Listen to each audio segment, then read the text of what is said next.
Michael Gove, first of all, just days ago you were backing Boris Johnson, in fact running his campaign. Why have you changed your mind? Well, I thought it was right that following the decision that the British people took last week, that we should have someone leading the Conservative Party and leading the country who believed in their heart and soul that Britain was better off outside the European Union.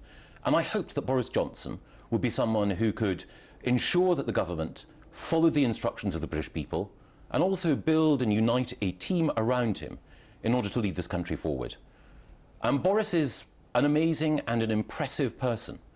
But I've realised in the last few days that Boris isn't capable of building that team and providing that unity.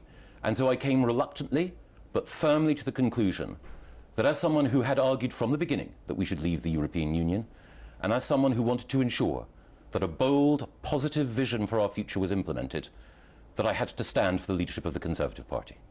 What was it that changed your mind, though? I mean, you have known Boris Johnson for a very long time. It can't be the case that you've suddenly only realised what his attributes are, and indeed his faults are, or his lack of ability in certain areas. Boris is a big character with great abilities, and I enjoyed working with him during the referendum campaign, when he campaigned with great energy and enthusiasm. But there is something special about leading a party and leading a country, and I had the opportunity in the last few days to assess whether or not Boris could lead that team and build that unity. And I came, as I say, reluctantly but firmly to the conclusion that while Boris has many talents and attributes, he wasn't capable of building that team. And there were a number of people who had said to me during the course of the week, Michael, it should be you.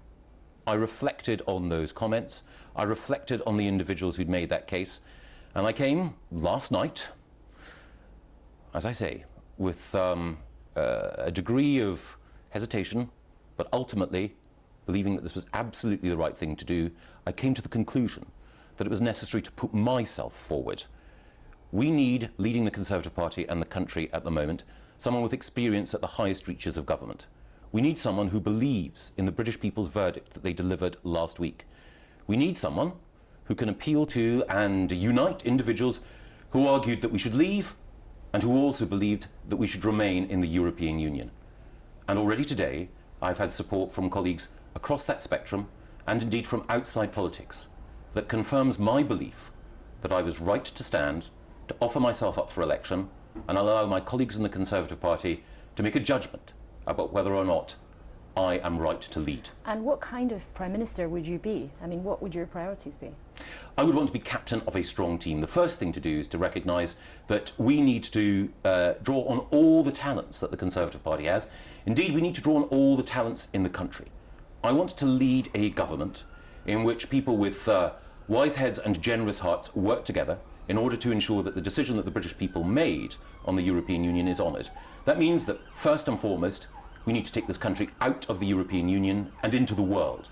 We need to restore parliamentary control of our borders, taxes and laws. But above all, we need to build a much more dynamic economy and a fairer society. When people voted to leave the European Union last week, they were voting for change. And there are far too many people in our country who felt that recent economic growth and renewed prosperity hasn't touched their lives. There are far too many people in this country who felt left behind and overlooked as the world moves forward at a faster pace. I want to govern for everyone in this country. I want to heal and unite. And above all, I want to ensure that Britain is a country that others look to with admiration, because we're the home of innovation and creativity, but we're also a warm and compassionate place that everyone is proud to call home. Michael Gove, thank you very much indeed.